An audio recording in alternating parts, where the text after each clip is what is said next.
Good morning दोस्तों। आज हम देखने वाले हैं जो आप लोगों का सीडीपी का क्वेश्चन पड़ता है, उसमें से हम लोग 25 से 30 एमसीक्यू टाइप का क्वेश्चन करने वाले हैं जो आपके एग्जाम के लिए बहुत ज़्यादा उपयोगी रहेगा। और ये आपका पेपर 1 और पेपर 2 दोनों के लिए उपयोगी रहेगा, तो ये भी आप लोग ध्यान दीजिएगा। और यह किसके लिए? सीटेट, यदि आप सीटेट का तैयारी कर रहे हैं या स्टेट का तैयारी, बिहार स्टेट या जेटेट का तैयारी करते हैं, तो वह तीनों पेपर के लिए इंपॉर्टेंट रहेगा। इसीलिए मैंने ये तीनों के लिए यहाँ पे स्टार्ट कर दिया हूँ, क्योंकि ये तीनों के लिए आज हम लोग 25 एमसीक्यू का क्वेश्चन करेंगे। चलिए, तो ज़्यादा लेट नहीं करते हैं, तो स्टार्ट करते हैं पहला प्रश्न के साथ। आप लोग बनाने की कोशिश कीजिएगा आप लोग कितना सही कर पाते हैं। पहला क्वेश्चन है, बाल केंद्रित शिक्षा का समर्थन निम्नलिखित में से किस विचारक के द्वारा किया गया? तो बताइए, बाल केंद्रित शिक्षा का जो ये हुआ था कौन दिया था? बीएफ स्किनर ने दिया था, जॉन डीबी ने दिया था, एरिक एरिक्सन ने दिया था और चार्ल्स डार्विन ने दिया था। तो आप लोग बताइए कौन दिया था। चलिए, तो इसका सही आंसर हो जाएगा, इसका ऑप्शन नंबर बी हो जाएगा। कौन दिया था? John dB. तो जॉन डीबी द्वारा क्या दिया गया था? ये बाल केंद्रित शिक्षा का CCE चाइल्ड सेंटर्ड एजुकेशन का जो सिद्धांत दिया था, ये जॉन डीबी के द्वारा दिया गया था। क्वेश्चन नंबर 2 देख लेते हैं। इसमें बोलता है, एकल अभिभावक वाले बच्चों को पढ़ाते समय शिक्षक को, तो एकल अभिभावक वाले जो बच्चे हैं उनको पढ़ाते समय आप क्या कीजिएगा? पहला ऑप्शन देखिए, इस प्रकार के बच्चे के साथ क्या होता है, भिन्न प्रकार के व्यवहार करना चाहिए। ऐसे बच्चों को कम गृह कार्य देना चाहिए, इससे एक रूपी वातावरण उपलब्ध करवाना चाहिए और इस तरह बच्चों को क्या कहता है, इस तथ्य को अनदेखा करना चाहिए और ऐसे बच्चों के साथ अन्य बच्चों के साथ समान व्यवहार करना चाहिए। तो बताइए इसका सही आंसर क्या हो जाएगा? चलिए, तो इसका सही आंसर ऑप्शन नंबर डी होगा। सही जवाब क्या होगा? इस तथ्य को अनदेखा करना के मतलब कि जो बच्चे को पढ़ाने समय तथ्यों को अनदेखा करना चाहिए और ऐसे बच्चों को क्या कहता है, अन्य बच्चे जो है जो एक क्लासरूम में एक बच्चे के साथ अन्य बच्चे के साथ दोनों बच्चों को समान रूप से ही व्यवहार करेंगे। ये नहीं कि इस बच्चों को ज्यादा ये करेंगे, अच्छा से अच्छा मोटिवेशन देंगे, उसको नहीं देंगे, ऐसा नहीं करना। सभी बच्चों के साथ एक जैसा व्यवहार करेंगे। क्वेश्चन नंबर 3, प्रतिभाशाली बच्चों के संदर्भ में क्या बोलता है? संवर्धन, इसको बोलते हैं इंग्लिश में एक्सेलरेशन का अर्थ बताना है क्या होता है। पहला है शैक्षणिक गतिविधियों के संपादक में संवर्धन करना। ऑप्शन है शैक्षणिक गतिविधियों के संपादन की गति को बढ़ाना। थर्ड में ऐसे विद्यार्थी को वर्तमान स्तर ग्रेड को छोड़कर अगले उच्च स्तर ग्रेड में प्रोन्नत करना है, मतलब कि उसको क्या करना, प्रमोट करना। अगला बोलता है आकलन की प्रक्रिया का संवर्धन करना। तो बताइए इसमें क्या होता है, संवर्धन का अर्थ क्या होता है, ये पूछा था। प्रतिभा मतलब यहाँ पे क्वेश्चन पढ़िए, यहाँ पे प्रतिभाशाली बच्चे आप लोग बताने की कोशिश कीजिए। चलिए, तो सही आंसर की ओर हम बढ़ते हैं, तो इसका सही आंसर ऑप्शन नंबर सी होगा। प्रतिभाशाली बच्चे क्या होता है? ऐसे विद्यार्थी को वर्तमान स्तर ग्रेड को छोड़कर अगले या उच्च स्तर को ग्रेड में, मतलब प्रतिभाशाली बच्चे क्या होता है, जैसे कि ये क्लास लूँ, यदि ये क्लास थर्ड में है तो थर्ड में पढ़ने के दौरान क्या होता है, इसको मतलब प्रतिभाशाली बच्चे क्या होता है, अन्य बच्चों की तुलना में थोड़ा सा एक्टिव क्रिएटिव इस टाइप का होता है। ठीक है, तो इस क्लासरूम से हम क्या होता है, इसको प्रमोट करके क्लास 4 में स्थानांतरित कर देंगे। तो इसी टाइप को बोला था प्रतिभाशाली बच्चों के लिए संवर्धन का क्या अर्थ होता है, तो उनको हम उच्च ग्रेड में प्रोन्नत कर देंगे। ठीक है, अगला क्वेश्चन करते हैं प्रतिभाशाली से क्वेश्चन। और एक क्वेश्चन है, प्रतिभाशाली विद्यार्थी के लिए निम्न में से कौन सी गतिविधि सर्वाधिक उपयुक्त होती है? तो बताना कौन सी गतिविधि सबसे ज्यादा उपयुक्त होती है। पहला है 5 पाठों के अंत में दिए गए अभ्यासों को एक बार हल करना, शिक्षक दिवस पर कक्षा को पढ़ाना, अभी हाल ही में स्कूल में मैच का प्रतिवेदन लिखना और दी गई संकल्पनाओं का अथवा मौलिक नाटक लिखना। तो बता रहा है इसमें होता प्रतिभाशाली विद्यार्थी के निम्न में कौन सी गतिविधि सबसे अधिक उपयुक्त होना चाहिए, ये पूछा गया। चलिए, तो हम लोग आगे बढ़ते हैं और देख लेते हैं तो क्या था इसका सही आंसर जो हम बताते हैं। चलिए, तो इस तरह का बच्चों के लिए क्या है, दी गई संकल्पना के आधार पर मौलिक नाटक प्रस्तुत करना। तो क्या होगा, दी गई नाटक है उसको बच्चों के लिए नाटक प्रस्तुत करना, ये सबसे ज्यादा बेस्ट ऑप्शन होगा उसके लिए। चलिए, क्वेश्चन नंबर 5 देख लेते हैं। इसमें बोलते हैं शारीरिक गति बुद्धि रखने वाले बच्चों की अंतिम अवस्था निम्नलिखित में से कौन सी हो सकती है, ये पूछा गया है। तो शारीरिक गति बुद्धि रखने वाले बच्चों की अंतिम अवस्था कौन सी हो सकती है? वाचन, राजनीतिक नेता, शल्य चिकित्सा या कवि। तो इसमें बोलता है काइनेटिक बॉडी काइनेटिक स्थिति। तो बॉडी काइनेटिक जो उसमें बहुबुद्धि का सिद्धांत दिया था। ठीक है, हार्वर्ड गर्नर का सिद्धांत पे आधारित है, जिसमें 8 प्रकार का सिद्धांत दिया था। ठीक है, तो ये कौन सा शल्य चिकित्सा हो जाएगा। तो इसके बाद देखिए वाचन जिसको भाषा का ये होगा, जैसे कि जो बोलने के राजनेता जिसको बोलने की एक्टिविटी वैसा होता है, कवि जो मतलब कि क्या बोलता है विचार विमर्श कर सकता है, तो उस प्रकार की बुद्धि के बारे में बताता है। तो इसका सही आंसर ऑप्शन नंबर सी हो जाएगा। जैसे शल्य चिकित्सा में जैसे विराट कोहली हो गया तो बॉडी काइनेटिक वाले समय वो सब याद रखिएगा। अगला क्वेश्चन है, सामान्यतः शारीरिक रूप से कमजोर होते हैं, तो प्रतिभाशाली बच्चे से पूछा गया है कमजोर होते हैं और सामाजिक अंतःक्रिया में अच्छे नहीं होते हैं। अगला दूसरा बोलता है सामान्य अपने शिक्षक को पसंद नहीं करते, तो प्रतिभाशाली बच्चे के बारे में पूछा है। प्रतिभाशाली क्या होता है, बिना किसी सहायता के अपने समर्थपूर्ण विकास करते हैं। अप्रतिभाशाली बच्चे मानव के लिए महत्वपूर्ण किसी भी क्षेत्र में अस्वस्थ निष्पादन करते हैं। तो बताइए प्रतिभाशाली बच्चे के लिए क्या होगा।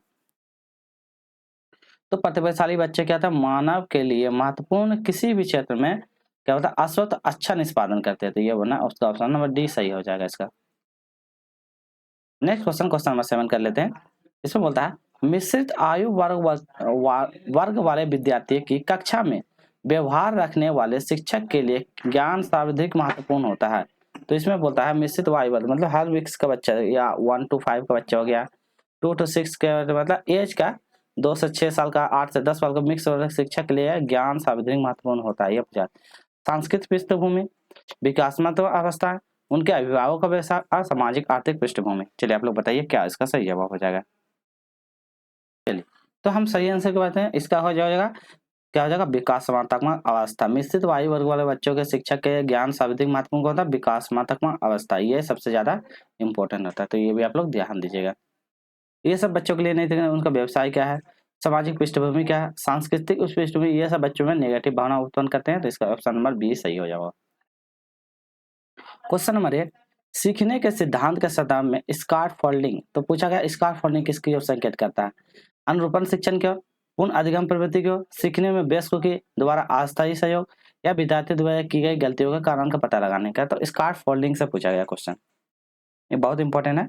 तो क्या है, सीखने में वयस्कों के द्वारा क्या अस्थायी सहयोग, इसमें क्या था, जैसे कि ये सीखने का सिद्धांत होता है, ये कौन लेब के द्वारा दिया गया है, तो ये भी आप लोग याद रखिएगा। जिसमें से स्कार्फ फोल्डिंग का अवस्था बताया है, जिसमें से बच्चों क्या होता है, जैसे कि इसमें एम को दिया था, स्कार्फ फोल्डिंग दिया था, तो ये सब अवस्थाएं दी हैं जिसमें से बच्चों का क्या था, स्कार्फ फोल्डिंग कहता है कि जैसे कि इस क्षेत्र में काम करते हुए उसको क्या करना है, इस क्षेत्र में थोड़ा सा परेशानी हो रहा है, तो उस परेशानी को क्या कहता है, अस्थायी है, शिक्षक के द्वारा, अभिभावक के द्वारा या कोई बड़ा बुजुर्ग के द्वारा क्या कहता है, उसको सहायता देकर ताकि वो आगे के क्षेत्र में बढ़ाव विकास कर सके, तो उसी को बोलते हैं सीखने में अस्थायी सहयोग देना।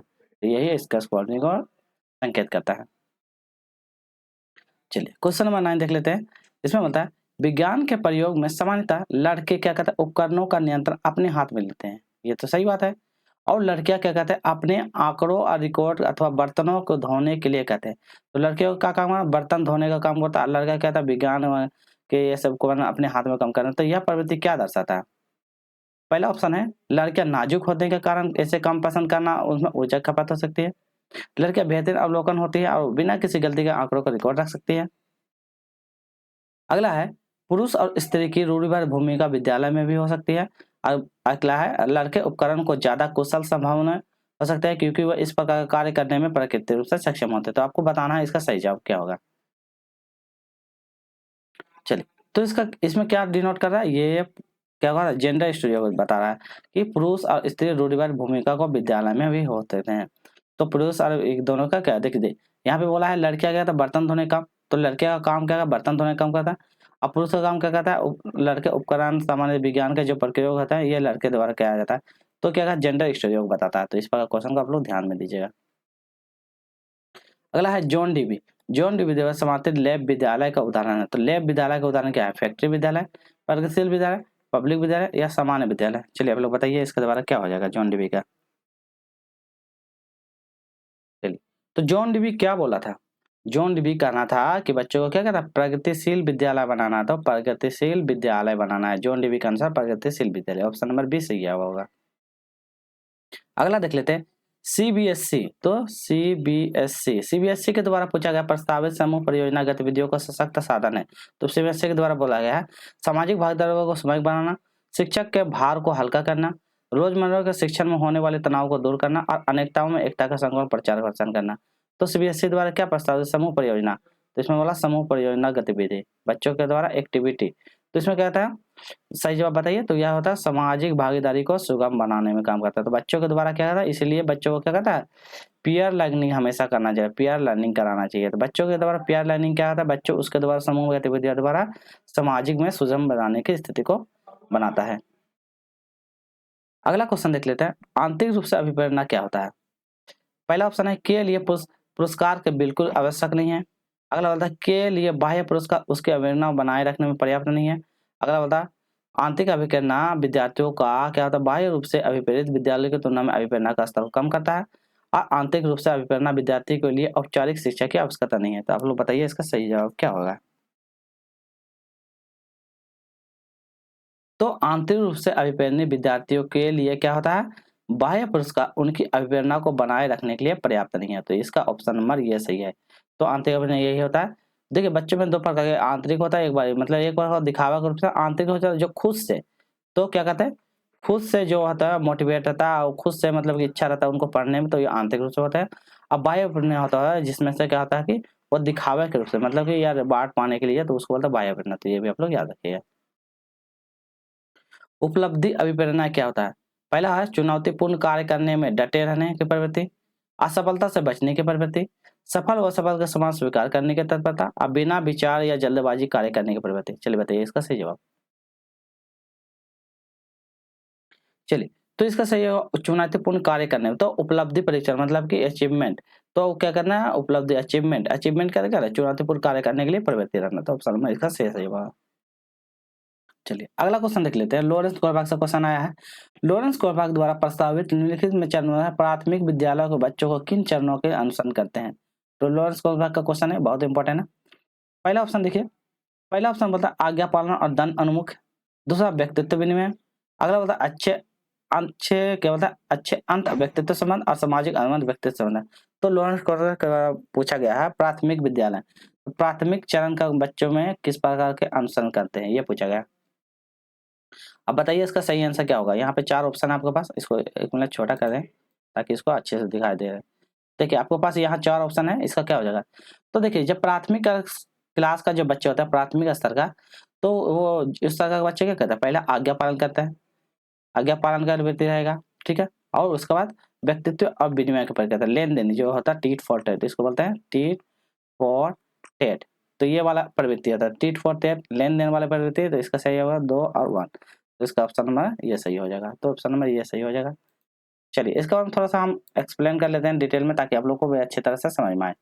चलिए तो इसमें थोड़ा सा देख लेते हैं, जैसे कि लॉरेंस कोरबैक ने तीन मतलब कि तीन अवस्थाएं बताए थे, जिसमें से उनके 6 अवस्थाएं होते थे, 3 लेवल के 6 अवस्थाएं। पहली अवस्था में जैसा होता है, इसमें क्या होता है, पहला अवस्था में आज्ञा पालन, पहला होता है आज्ञा पालन वाला, ये फर्स्ट अवस्था। दूसरी जो होते हैं फर्स्ट में, इसकी दूसरी अवस्था में क्या होता है, टीट फॉर टोटो, यही लेन देन, टीट फॉर टेट।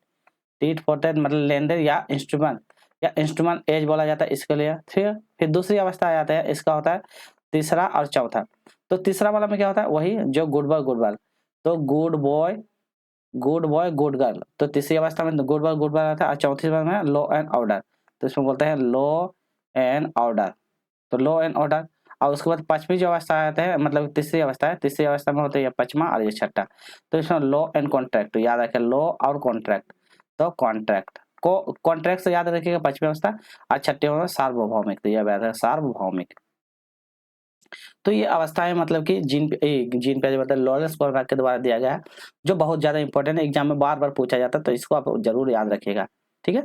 जैसे कि यहाँ सामाजिक अनुबंध व्यक्तित्व संबंध का यह छठी अवस्था के अंतर्गत में आता है, अच्छे और व्यक्तित्व संबंध ये पांचवी अवस्था के अंतर्गत आता है। तो ये भी आप लोग याद रखिएगा, ठीक है। चलिए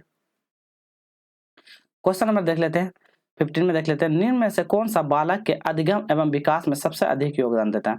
तो बालक के अधिगम और विकास में सबसे अधिक योगदान कौन देता है, परिवार, समन्वयक समूह और टेलीविजन, परिवार, समन्वयक समूह और अध्यापक, परिवार, खेल एवं कंप्यूटर, परिवार, खेल एवं पर्यटक। तो बताइए सबसे ज्यादा योगदान कौन देता है, ये पूछा गया है। चलिए तो सबसे ज्यादा योगदान किसका रहता है, परिवार, सम्यक समूह और अध्यापक। तो ये भी याद रखिएगा। जैसे बोलेगा प्राथमिक में कौन होता है, परिवार, प्राथमिक में बोलेगा तो परिवार, तो ये भी याद रखिएगा। तो ये होता है परिवार, प्राथमिक अवस्था है, प्राथमिक। एग्जाम में प्राथमिक पूछा जाता है। फिर द्वितीयक पूछेगा तो द्वितीयक अवस्था कौन होता है, जिसमें से स्कूल, तो ये भी याद, द्वितीयक अवस्था स्कूल या फ्रेंड्स, याद रखिएगा। फिर थर्ड अवस्था जो होते हैं यही आपको याद रखिएगा। सेकेंड ये स्कूल आपकी थर्ड अवस्था में, फ्रेंड या पड़ोसी पड़ोसी वगैरह जो है ये दूसरी अवस्था में आता है। थर्ड अवस्था में जो स्कूल अध्यापक ये सब दूसरी अवस्था में आता है। तो ये भी आप लोग याद रखिएगा। चलिए नेक्स्ट क्वेश्चन कर लेते हैं, एक अध्यापक को निम्न में से किस कथन में सहमत होना चाहिए। तो अध्यापक को किसमें से कथन में सहमत होना चाहिए। पहला ऑप्शन है आंतरिक अभिन्नता तब होती है जब अधिगम बाह्य रूप से संतोष परिमाण अनुभव के लिए कार्य करते हैं। दूसरा फिर बोलता है बाह्य अभिन्नता तब होती है जब अल्प कार्य किए हैं। बाह्य अभिप्रेरणा पुरस्कार अस्थायी व्यवहार में परिवर्तन होता है, बाह्य पुरस्कार आंतरिक अभिप्रेरणा प्रदान करते हैं। तो इसका सही जवाब बताइए कि कौन सा कथन सत्य है, ये पूछा है। चलिए, तो इसमें हम लोग आगे बढ़ते हैं और इसका आंसर की ओर देख लेते हैं। इसका आंसर होता है बाह्य अभिप्रेरणा तब होती है, क्या होता है, बाह्य अभिप्रेरणा तब होती है जब अधिक के लिए कार्य किया जाता है। तो क्या होता है, जब अधिक, मतलब कि यहाँ पे थोड़ा सा कुछ छूट गया है, यहाँ पे एक मिनट, यहाँ पर तब होती है जब क्या होता है अधिकर्ता। तो यहाँ पे लिखेगा अधिकर्ता, अधिगमकर्ता, यहाँ पे अधिगमकर्ता क्या करता है, बाह्य पुरस्कार के लिए क्या होता है, बाह्य पुरस्कार के लिए क्या होता है, प्रेरित होता है। पुरस्कार के लिए प्रेरित होता है, पुरस्कार के लिए प्रेरित होता है। तो ये होता है, ठीक है। तो ये वाला बाह्य पुरस्कार के लिए प्रेरित होता है तब। तो इसका सही ऑप्शन नंबर बी हो जाएगा। चलिए अगला क्वेश्चन रहता है, क्वेश्चन नंबर इसमें देख लेते हैं। एक अध्यापक मानचित्र को खाली रूपरेखा केवल नदियों, पहाड़, मैदान और घाटियों, याद रखिएगा, प्रदर्शित करता है और विद्यालय के मुख्य नगर, रेलवे एवं मुख्य नगर को जोड़ने वाले राजमार्गों को चिन्हित करने को कहता है। अब विद्यालयों को अन्य पुस्तक व मानचित्र के अध्ययन करने के दौरान मनाही होती है। तो यह अध्यापक द्वारा क्या कहते हैं। तो क्या बोलता है, मानचित्र अध्यापक इसके दौरान मनाही करते हैं। तो मानचित्र देखने से मनाही करते हैं। तो अध्यापक क्या है, खोज विभाग, मानचित्र निरूपण, समस्या समाधान या अन्वेषक विभाग। तो क्या होगा इसका,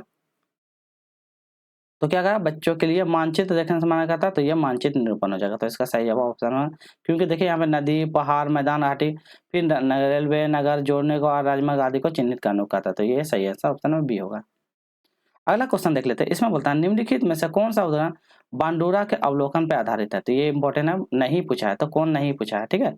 विद्यार्थी द्वारा केंचुओं के विशेषताओं को सीखना, क्रिकेट का उत्साह, सामाजिक अध्ययन के प्रति नापसंदी और स्कूल में घंटी बजने के द्वारा अपने को व्यस्त कर लेना। तो इसमें बोलता है नहीं है, आधारित एकदम नहीं है। तो सही आंसर क्या हो जाएगा, स्कूल की घंटी बजने पे अपने को व्यस्त कर लेना। तो ये इसका सिद्धांत नहीं है, तो ये भी आप लोग याद रखिएगा, इसका सिद्धांत इसके अंतर्गत में नहीं आता है। नेक्स्ट क्वेश्चन करें, क्या है निर्माणात्मक मूल्यांकन क्या है। तो निर्माणात्मक मूल्यांकन याद रखिएगा, प्रगति के गौर करना और उपचारात्मक अनुशासन को योजना बनाना, विद्यार्थियों के समझ का पता लगाना, अध्यापक के उद्देश्य की पूर्ति लगाना और ग्रेड्स प्रदान करना। तो निर्माणात्मक बताना है। तो क्या होता है, प्रगति के गौर करना और उपचारात्मक के साथ साथ कहता है योजना भी बनाना। तो इसका सही आंसर ऑप्शन नंबर ए हो जाएगा। नेक्स्ट क्वेश्चन कर लेते हैं। इरफान क्या कहता है, खिलौनों को तोड़ता और उसके पुर्जों को देखने के लिए उन्हें अलग अलग कर देता है। तो आप क्या करेंगे, तो देखिए इरफान नाम का बच्चा है और उसको पुर्जों को तोड़ता है और उसको अलग अलग कर देता है। तो क्या करेंगे, उस पर हमेशा नजर रखेंगे, उसे जिज्ञासु स्वभाव प्रदर्शित करेंगे और ऊर्जा उसको सही दिशा में संकुचित करेंगे, उसे समझाएंगे कि खिलौना नहीं तोड़ना चाहिए और इरफान खिलौनों को कभी नहीं खेलना चाहिए। तो हम क्या करेंगे, उसके लिए क्या जिज्ञासु स्वभाव को प्रोत्साहित करेंगे और ज्यादा प्रोत्साहित करेंगे और उसको ऊर्जा जो है उनको सही दिशा दिलाने का काम करेंगे। चलिए नेक्स्ट क्वेश्चन कर लेते हैं 21। क्रिस्टीना अपनी कक्षा के क्षेत्र भ्रमण पर ले जाती है और वापस आने पर अपने विद्यार्थियों के साथ भ्रमण की चर्चा करती है। तो यह ओर संकेत करती है, तो यह किस ओर संकेत करती है, सीखने के लिए आकलन, आकलन के लिए सीखना, आकलन नहीं आकलन का सीखना या सीखने का आकलन। ये वाला यदि जिसको प्रोग्राम होता है assessment for learning, assessment for learning होता है, असेसमेंट आज लर्निंग होता है, असेसमेंट लर्निंग होता है। इस टाइप का जो प्रश्न होता है ये 4 ऑप्शन वाला हमने अलग से सेपरेट वीडियो बनाया था। जो नहीं देखे तो उसको जरूर देख लीजिएगा आप प्लेलिस्ट में जाके, ये बहुत इंपॉर्टेंट है, आपको आसानी से इसको समझ में हो जाएगा। तो इसलिए इसको जरूर आप लोग जाकर वहां पर देख लीजिएगा। चलिए, तो इसका सही आंसर को हम लोग बढ़ते हैं। तो सही आंसर ऑप्शन नंबर ए हो जाएगा, सीखने के लिए आकलन। तो इसका सही आंसर ऑप्शन नंबर ए हो जाएगा। अगला क्वेश्चन देख लेते हैं। जीन प्याजे से है अनुसार बताना है, विकास की पहली अवस्था जन्म से 0 वर्ष की अवस्थाएं के दौरान बच्चा सबसे बेहतर तरीका से सीखता है। पहला ऑप्शन है निष्क्रिय शब्दों को समझने के द्वारा, अगला होता है अमूर्त तरीके से चिंतित के द्वारा, अगला भाषा को नए अर्जित ज्ञान करने के द्वारा, इंद्रियों के द्वारा प्रयोग। तो 0 से 2 वर्ष की अवस्था में बच्चे किस प्रकार सीखते हैं, तो जन्म से लेकर वो किस प्रकार सीखते हैं, वो इंद्रिय का प्रयोग करते द्वारा, इंद्रिय का प्रयोग। देखिए विकास के जीन प्याजे ने 4 अवस्थाएं दिए थे, तो 4 अवस्थाएं भी बता देते हैं। इसको याद करने का ASPCF, इसको याद करने का SPCF। इसको बोलते हैं पहला है क्या बोलते हैं, मतलब ये संज्ञा गामा जो संज्ञा मतलब इंद्रिय के द्वारा है, तो यही वाला सेंसरी मोटर स्किन। इसको बोलते हैं प्री कन्वर्सन, इसको बोलते हैं कंक्रीट, ठीक है, और इसको बोलते हैं फॉर्मल। तो इस प्रकार का आप लोग 4 अवस्थाएं दिए हैं, तो ये भी आप लोग याद रखिएगा। इसमें जिसमें होता है 0 से 2 वर्ष, 2 से 6 वर्ष 6 या 7 यहाँ बोलते 6 या 7 माने 7 से 11 वर्ष की अवस्था, 7 से लेकर 11 वर्ष और 11 प्लस का अवस्था, फॉर्मेट अवस्था जिसमें बच्चों के तर्क, निगात्मक आत्मा इसमें सोच करना सीख जाता है। तो ये वाला मूर्त वाला ये मूर्त अवस्थाएं होते हैं, ठीक है। ये मूर्त अवस्था है, ये अमूर्त अवस्थाएं होते हैं, हिंदी में बोला जाता है। तो ये सब याद रखिएगा, इससे एग्जाम में पूछा जाता है, बहुत ज्यादा पूछा जाता है। अगला क्वेश्चन है सृजनात्मक शिक्षार्थी वह है। तो सृजनात्मक शिक्षार्थी क्या है? बहुत बुद्धिमान है, परीक्षा में हर बार अच्छे अंक प्राप्त करने योग्य है, क्या बता लेटर, चिंतन और समस्या समाधान अच्छा है, और ड्राइंग और पेंटिंग करने में विलक्षण है। तो सृजनात्मक बच्चे के बारे में बताइए आप लोग। चलिए, तो सृजनात्मक बच्चों के लिए क्या आवश्यक है, ये पूछा गया है। चलिए, तो सही आंसर हो जाएगा इसका पार्श्व लेटन चिंतन समस्या समाधान का अच्छा होता, तो ये इसका सही जवाब हो जाएगा। चलिए, आज का अंतिम प्रश्न देख लेते हैं। शिक्षार्थी जो पहले सीख चुके हैं उनकी पुनरावृत्ति और प्रत्यास्मरण, तो उनका पुनरावृत्ति करता है और स्मरण करता है, तो शिक्षार्थियों में मदद करना महत्वपूर्ण होता है। क्यों महत्वपूर्ण होता है, यह पूछा है। क्योंकि वह नई जानकारियों को जानकारी से जोड़ने में, सीखने में समृद्ध बनता है।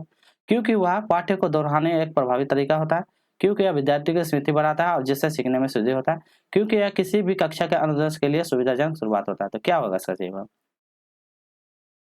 तो क्या हो जाएगा वह नई जानकारी, तो क्योंकि वह नई जानकारी को पूरी जानकारी से जोड़ने के साथ समृद्ध बनाता है, तो इसका आंसर ऑप्शन नंबर ए हो जाएगा। चलिए, तो आज के लिए इतना ही रखते हैं। यदि आपको वीडियो अच्छी लगी होगा तो क्या करना है, लाइक कीजिएगा, शेयर कीजिएगा और सब्सक्राइब कीजिएगा, ताकि आपको इसी तरह का कंटेंट जेटेट, एस्टेट या बिहार टेस्ट से संबंधित या झारखंड टेस्ट से संबंधित, आपको सी टेस्ट से संबंधित सारा क्वेश्चन आपको इस चैनल पे मिलता रहे। तो फिर मिलते हैं नेक्स्ट वीडियो, क्योंकि ये देखिए ये सेपरेट वीडियो है, इसीलिए आपको सभी एग्जाम में उपयोग है। इसलिए अलग अलग से पार्ट पढ़ने के लिए आपको जेटेट का, एस्टेट या सीटेट का तैयारी करते हैं, ये सेम स्टेप का क्वेश्चन पैटर्न रहेगा।